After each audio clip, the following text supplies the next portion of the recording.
Friends, welcome to Navi education. आज का आपका टॉपिक है रिलेटिव क्लॉज। रिलेटिव क्लॉज इस नेम को सुनते ही आपके दिमाग में क्या क्वेश्चन आता है? What is relative clause, what is the concept of relative clause. आपके इन्हीं क्वेश्चंस को, इन्हीं डाउट्स को, इन्हीं कंफ्यूजन्स को बहुत ही शॉर्ट मेथड से सॉल्व करते हैं।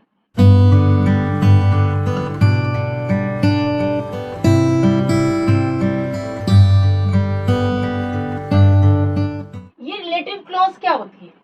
रिलेटिव क्लॉज कोई अलग डिफरेंट क्लॉज नहीं है, कोई अलग टॉपिक नहीं है। आपने क्लॉजेस का चैप्टर पढ़ा होगा, उसमें आपने क्लॉजेस की 3 टाइप्स पढ़ी होंगी। कौन कौन सी? नाउन क्लॉज, एडवर्ब क्लॉज और एडजेक्टिव क्लॉज।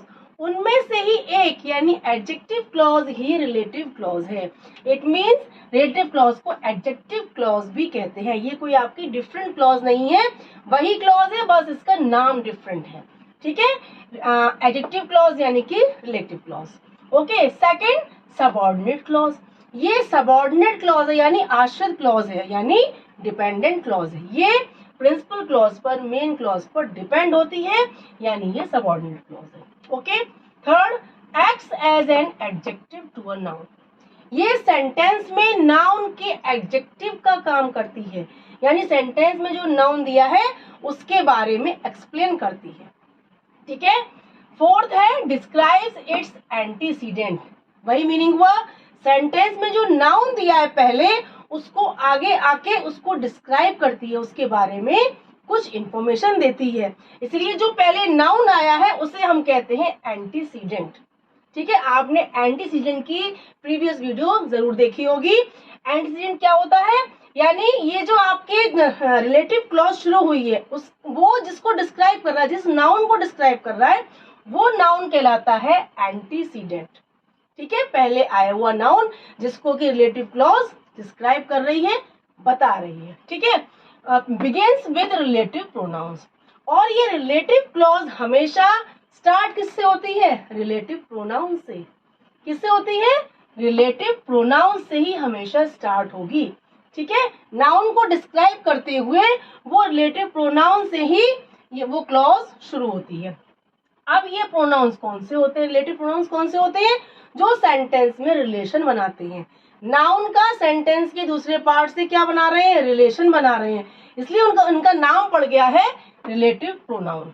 ठीक है, ऐसे ही रिलेटिव क्लॉज यानी जो क्लॉज नाउन का सेंटेंस के दूसरे पार्ट से रिलेशन बना रही है, इसलिए उसका नाम क्या पड़ गया? Relative clause. क्लियर हुआ? देखिए, है ना। अब ये आपके रिलेटिव प्रोनाउंस कौन कौन से होते हैं? Who, whom, which, whose, that। ये क्या है? रिलेटिव प्रोनाउंस, जिनसे हमारी ये क्लॉजेस स्टार्ट होती हैं। अब आपका हु और whom यूज होता है पर्सन के लिए, विच यूज करते हैं थिंग के लिए, और whose और that यूज होता है पर्सन के लिए भी और थिंग के लिए भी। दोनों के लिए सेंटेंस के हिसाब से यूज हो जाता है। These are relative pronouns. अब आपको इतना तो क्लियर हो गया।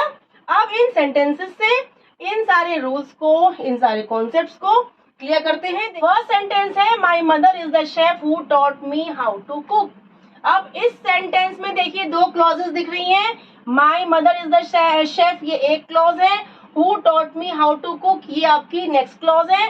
और कौन सी क्लॉज रिलेटिव क्लॉज है पहचानिए, और रिलेटिव प्रोनाउन से कौन सी स्टार्ट हुई है? हु से। हु से who taught me how to cook, ये रिलेटिव क्लॉज है। क्यों? क्योंकि ये हु प्रोनाउन से, रिलेटिव प्रोनाउन से स्टार्ट हुई है। और ये क्या बता रही है? ये शेफ, मदर को शेफ कहा है, तो शेफ के बारे में क्लियर कर रही है, इंफॉर्मेशन दे रही है कि शेफ जिसने मुझे खाना बनाना सिखाया, मेरी मदर ही वो शेफ है जिन्होंने मुझे कुक करना सिखाया। यानी शेफ क्या है? नाउन, और ये क्या हुआ? एंटीसीडेंट, क्योंकि इसी के बारे में ये क्लॉज डिस्क्राइब कर रही है। यानी ये क्लॉज के पहले नाउन यूज हुआ है, तो ये हुआ antecedent. Okay, this is the goat whose leg is broken. ये वही गोट है जिसका लेग ब्रोकन है, चोट लगी हुई है उसके लेग में। ठीक है, अब हुज से स्टार्ट हो रही है, देखिए clause, whose leg is broken. किसका? गोट, यानी गोट के बारे में, यहाँ शेफ के बारे में, यहाँ गोट के बारे में। तो गोट क्या हुआ? एंटीसीडेंट, क्योंकि ये नाउन है और इसी के बारे में क्लियर किया जा रहा है। कौन सी गोट? जिसका की लेग ब्रोकन है। और हुज क्या है? Relative pronoun. ठीक है, she gave me a necklace which was made of gold. उसने मुझे एक नेकलेस दिया जो गोल्ड से बना हुआ था। अब देखिए विच से स्टार्ट हुई क्लॉज, ये which was made of gold, जो गोल्ड का बना हुआ था। ठीक है, क्या चीज? नेकलेस। तो नेकलेस नाउन है, ये हुआ एंटीसीडेंट और इसी को डिस्क्राइब कर रहा है ये क्लॉज, तो ये हो गई रिलेटिव क्लॉज और ये स्टार्ट किससे हुई है? विच रिलेटिव प्रोनाउन से। Okay, I like music that is composed bye AR. Rahman. मुझे म्यूजिक पसंद है, कौन सा music? That is composed bye AR. Rahman, जिसको कि ए.आर. रहमान ने कंपोज किया है। यानी म्यूजिक हुआ हमारा नाउन एंटीसीडेंट और दैट से स्टार्ट हो रही है ये पूरी clause, that is composed bye AR. Rahman. तो ये क्या हुई? रिलेटिव क्लॉज और ये डिस्क्राइब कर रही है म्यूजिक को, तो म्यूजिक हुआ एंटीसीडेंट और दैट क्या है? Relative pronoun. ठीक है, these are the people whom we met in the train। ये वही लोग हैं जिनसे मैं मिला था ट्रेन में। ठीक है, अब इसमें देखिए पीपल क्या है? नाउन है। अब whom से स्टार्ट हुई है क्लॉज, जिनको मैं मिला था ट्रेन में। ठीक है, तो ये क्या हुआ? रिलेटिव क्लॉज हुई क्योंकि ये whom से स्टार्ट हुई है और पीपल को डिस्क्राइब कर रही है। पीपल नाउन है, देन दिस इज एंटीसीडेंट क्योंकि इसी के बारे में ये क्लॉज डिस्क्राइब कर रही है। whom क्या है? Relative pronoun. कितना इजीली हमने रिलेटिव क्लॉज को सॉल्व कर लिया, इसकी कंफ्यूजन को, कॉन्सेप्ट को कितने शॉर्ट मेथड से हमने समझ लिया कि रिलेटिव प्रोनाउन से जो क्लॉज स्टार्ट होगी वो रिलेटिव क्लॉज है और उसके पहले जो नाउन आएगा वो एंटीसीडेंट है। सिंपल, कितना इजी कॉन्सेप्ट है। रिलेटिव क्लॉज का कॉन्सेप्ट कितना सिंपल है और आई होप आपको ये कॉन्सेप्ट एकदम डाउटलेस हो गया होगा, बिल्कुल ही क्लियर हो गया होगा। So please keep watching and sharing. Bye bye.